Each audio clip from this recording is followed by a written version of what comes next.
આજની કહાની છે એક પ્રેમી પંખીડાની, કરણ અને કાવ્યાની. કરણ બહુ જ સીધો અને સમજદાર છોકરો હતો.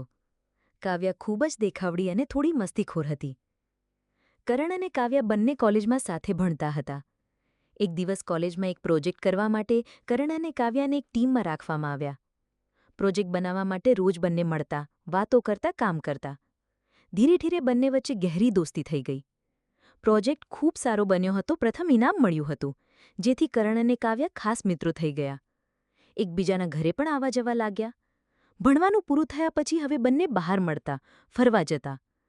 ધીરે ધીરે કરણને કાવ્યા માટે લાગણી થવા લાગી, પ્રેમ થવા લાગ્યો. કાવ્યાને મનમાં એવું કંઈ હતું નહીં, પણ કરણ તેની તરફ આકર્ષવા લાગ્યો હતો. ધીરે ધીરે કાવ્યાને પણ ખબર પડવા લાગી કે કરણ પ્રેમ કરવા લાગ્યો છે, એના વગર રહી નથી શકતો.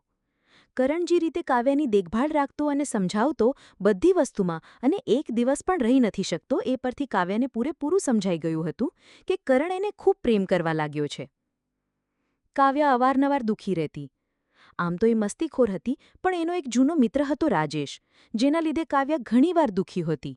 ત્યારે કરણ એને સંભાળતો અને હિંમત આપતો અને સમજાવતો. કરણને પસંદ નહોતું રાજેશ સાથે કાવ્યા વાત કરે એ. પણ કરણ કાવ્યાને કંઈ કહી શકતો નહીં, કેમ કે એને ડર હતો કે કાવ્યા રાજેશને લીધે મને મૂકી દેશે તો. કેમ કે રાજેશ કાવ્યનો જૂનો મિત્ર હતો. કાવ્યાને રાજેશ ખૂબ ગમતો હતો.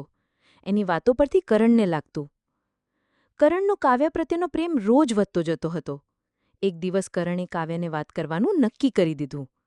બંને મળ્યા એટલે કરણે કાવ્યાને ધીરેક દઈને વાત કરી કે કાવ્યા, હું તને ખૂબ પસંદ કરવા લાગ્યો છું. તારી સાથે મારી આખી જિંદગી વિતાવવા માંગુ છું. શું તું મને પસંદ કરે છે? કાવ્યા કંઈ બોલી નહીં, સામું જોતો રહ્યો અને એક હળવા સ્મિત સાથે બોલી, કરણ, મને વિચારવાનો સમય આપ. કરણને એના સ્મિત પરથી લાગ્યું કે એ શરમાઈ ગઈ એટલે અત્યારે જવાબ નથી આપતી. કરણે કહ્યું, સારું, વિચારીને કહેજે. એક દિવસ કરણ ઓચિંતા કાવ્યાના ઘરે આવ્યો. જોયું તો કાવ્યાના ઘરે કોઈ હોય એવું લાગ્યું નહીં, પણ ઘરનું મેઇન ગેટ ખુલ્લું હતું. એ અંદર ગયો, પણ કોઈ દેખાયું નહીં. કાવ્યાના રૂમ તરફ જોયું તો ત્યાં પણ કોઈ દેખાયું નહીં. પછીનું ધ્યાન રસોડામાં ગયું તો કાવ્યા ચા બનાવતી હતી અને રાજેશ એને પાછળથી બધ ભરીને ઊભો હતો. કરણ જોઈ ન શક્યો અને તરત જ ઘરની બહાર જતો રહ્યો. બહાર જઈને દૂર એક સુમસાન જગ્યા પર જઈને કરણ બહુ રડ્યો. એને સમજાઈ ગયું કે કાવ્યા રાજેશને પ્રેમ કરે છે, એટલે હવે એને એની જિંદગી જીવા દેવી જોઈએ. પછી કરણે ધીરે ધીરે કાવ્યાને કોલ અને મેસેજ કરવાનું ઓછું કરવાનું શરૂ કર્યું. મળવાનું પણ હવે કહેતો બંધ થઈ ગયો. કાવ્યા કરણમાં આવેલા આ ચેન્જથી થોડી પરેશાન થઈ ગઈ, એટલે તે એક દિવસ કરણના ઘરે ગઈ. કરણ ઘરે નહોતો, પણ તેના મમ્મી હતા. કાવ્યાને જોતાં જ તેના મમ્મીએ બેસાડી અને વાત કરવા લાગ્યા. કાવ્યાએ પૂછ્યું, કરણ ક્યાં છે? હમણાં વાત પણ ઓછી કરે છે અને મળતો પણ નથી. કંઈ થયું છે? કરણના મમ્મીએ કહ્યું કે કરણે મને બધી વાત કરી કે એ તને ખૂબ ચાહે છે, તારી પાસે જવાબની રાહે છે.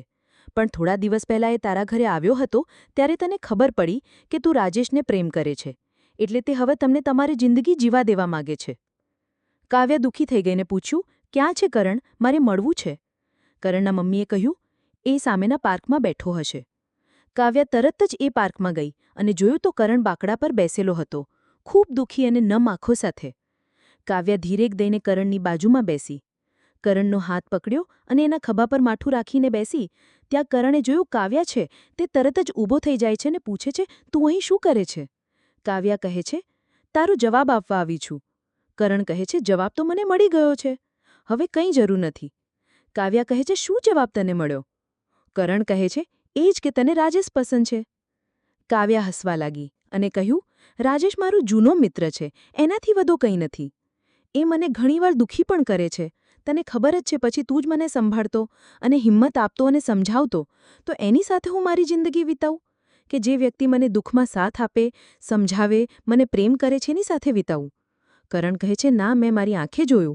થોડા દિવસ પહેલાં તારા ઘરે આવ્યો હતો, તું ચા બનાવતી હતી અને રાજેશ તને પાછળથી હક કરીને ઊભો હતો.